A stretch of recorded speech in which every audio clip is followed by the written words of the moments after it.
যদি দাঁড়িপাল্লা মার্কায় ভোট দিলে জান্নাত পাওয়া যেত, তাহলে সারা পৃথিবীর মানুষ কিন্তু বাংলাদেশে লাইন ধরতো ভোট দেওয়ার জন্য, তাই না? তার মানে সারা পৃথিবীর মানুষ কিন্তু বাংলাদেশে আসতো, সবাই ভোট দেওয়ার জন্য আসতো।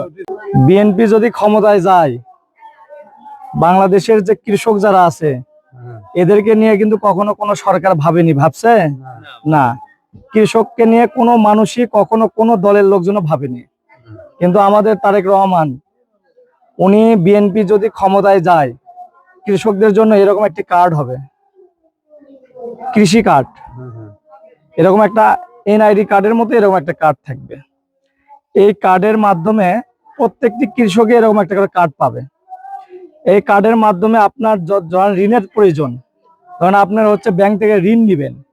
এই ঋণ যখন আপনি নিবেন, তখন কি করতে হয়? আমাদের এই জমি জমার কাগজপত্র নিয়ে ব্যাংকের ম্যানেজারের কাছে যায় ঘুরতে হয় না? দিনের পর দিন ব্যাংকের ম্যানেজারের কাছে ঘুরতে হয়। কিন্তু এই কার্ড যখন থাকবে, তখন আর আপনাকে ঘুরতে হবে না।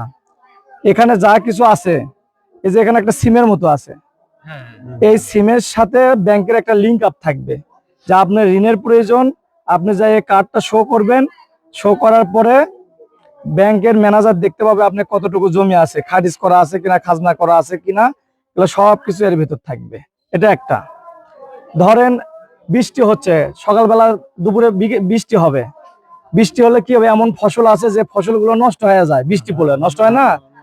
তো এটার জন্য আপনি যখন এই কার্ডটা থাকবে, ধরেন 12টার দিকে বৃষ্টি হবে, তার বৃষ্টি হওয়ার আগ মুহূর্তে আপনার মোবাইলে মেসেজ যাবে যে বৃষ্টি হতে পারে আপনার এলাকায়।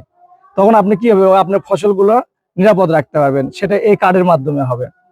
তারপরে আপনার যে এই যে আপনারা যে কষ্ট করে যে পণ্যগুলো উৎপাদন করেন, এই যে খাবারগুলো উৎপাদন করেন না, খাবারগুলো কিন্তু উৎপাদন করেন, এগুলো কিন্তু আমরা সঠিক সময়ে দাম পাই না। যখন মনে করেন দাম বেশি, তখন আমরা কি করি? বিক্রি করে দিই। আর যখন দাম কম, তখনও বিক্রি করে দিই। এখন থেকে সরকারিভাবে একটা জায়গা থাকবে, সেখানে তারা আসে কিনবে, কিনে সেটা সরকারিভাবে সারা বাংলাদেশ সাপ্লাই হবে। তারপরে এই কৃষক কার্ড যদি আপনার কাছে থাকে, তাহলে আপনি যে সারের জন্য অনেক সময় সার সংকট দেখা দেয়, অনেক ডিলার, অনেক ব্যবসায়ীরা সারগুলো লুকে রাখে না? আচ্ছা, লুকে রাখে।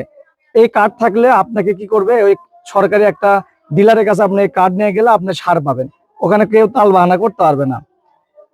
তারপরে আপনার যদি কখনো ধরেন এই যে এই যে বিদ্যুৎ দিয়ে যে পানি সেচা হয়, এই পানি সেচার টাকাগুলো আপনার এখানের মাধ্যম দিয়ে আপনি দিতে পারবেন, তাকে সরাসরি এখান থেকে কার্ড দিলে দিতে পারবেন।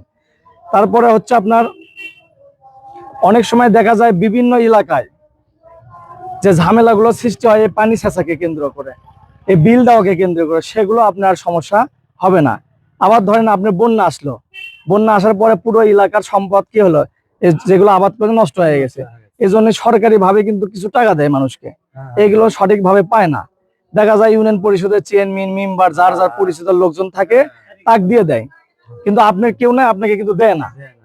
এই কার্ড যখন আপনার থাকবেন, আপনার ইউনিয়ন চেয়ারম্যান, মেম্বার, অন্য কারো কাছে যেতে হবে না। আপনার মাঠে লোক আসবে, তারা জরিপ করে যাবে আপনার কতটুকু সম্পদ ক্ষতি হয়েছে, সরকারি ভাবে অটো আপনার এই সিমে টাকা চলে আসবে। এখানে ভর্তুকির যে টাকাটা এখানে আসবে, এই ভর্তুকির টাকা দিয়ে আপনি চাইলে এটা টাকা তুলতে পারবেন, আবার চাইলে আপনি কি করতে পারবেন? সার, বীজ এগুলো কিনতে পারবেন। সরকারি যে সুযোগ সুবিধাগুলো আছে, প্রত্যেকটা সুযোগ সুবিধাই আপনি এই কৃষক কার্ডের মাধ্যমে আপনি পাবেন, যদি বিএনপি সরকার ক্ষমতায় যায়। তাহলে বিএনপি ক্ষমতায় নিয়ে আসার জন্য যা যা করণীয় সেগুলো করতে হবে। আবার দেখবেন যে এক শ্রেণীর মানুষ দাড়ি টুপি পরে, আবার দেখবেন মহিলারা হাতে মোজা, পায়ে মোজা, হিজাব পরে পরে বাড়ি বাড়ি ঘুরতেছে, দেখছেন তো? এরা কি করতেছে? জান্নাতের টিকিট বিক্রি করতেছে। আসলে কোনো মানুষ কি জান্নাত দিতে পারে? আচ্ছা, কোনো মানুষ কিন্তু জান্নাত দিতে পারে না। জান্নাত কে দিবে? জান্নাত দেওয়ার মালিক একমাত্র আল্লাহ।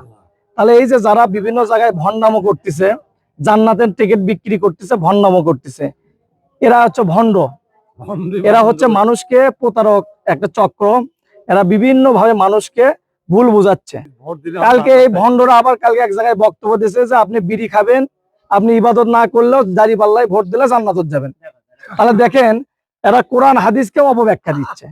এই জিনিসগুলো সুন্দর করে আপনারা মানুষকে বলবেন, যেন দল ক্ষমতায় আসলে কার্ড একজন কৃষকের সর্বোচ্চ জায়গায় নিয়ে যাবে। একজন কৃষক যেমন ব্যবসায়ীরা অনেক ভিআইপি ব্যবসায়ী আছে, সিআইপি কার্ড পায়, এই কৃষকেরাও পাবে।